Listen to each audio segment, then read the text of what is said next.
বন্ধুরা, লাউর পাতায় মনোপিয়া মাছের পাতুরিটা কত সুন্দর হয়েছে। দু পিঠ এপাশ ওপাশ দু পাশই সুন্দর পুড়েছে আর কত সুন্দর হয়েছে দেখুন। নমস্কার বন্ধুরা, সুষমা কিচেন থেকে সবাইকে স্বাগত জানিয়ে আবার একটা নতুন ভিডিও নিয়ে তোমাদের সামনে চলে এসেছি। তাই এই যে বড় বড় সাইজের মনোপিয়া মাছ নিয়ে চলে এসেছি, আর এই মনোপিয়া মাছ দিয়ে লাউর পাতায় পাতুরি বানিয়ে তোমাদেরকে দেখাবো।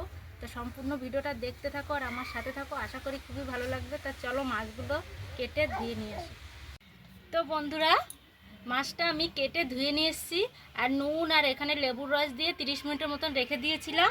আর এখন মাছটাকে মশলা মাখিয়ে এই যে লাউর পাতা নিয়েছি, লাউর পাতায় মুড়িয়ে আমি আগুনে ছেঁকে নেব।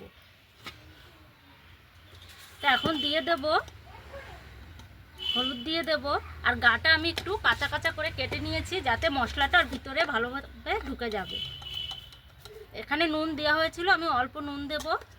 আর এখানে আমি নিয়েছি পেঁয়াজ, এখানে জিরে বাটা আর শস্য বাটা নিয়েছি, আর এখানে নিয়েছি রসুন আর কাঁচা লঙ্কা বাটা।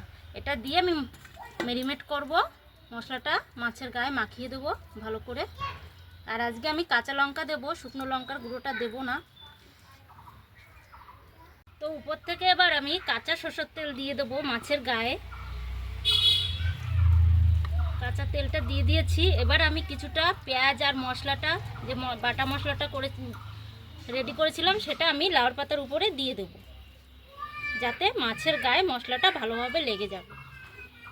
দিয়ে এইভাবে মাছটাকে দিয়ে দেব, দিয়ে আমি আগুনে ছেঁকে নেব। তো বন্ধুরা, আজকেও একদম একটা নতুন ভিডিও তোমাদের সামনে নিয়ে এসেছি।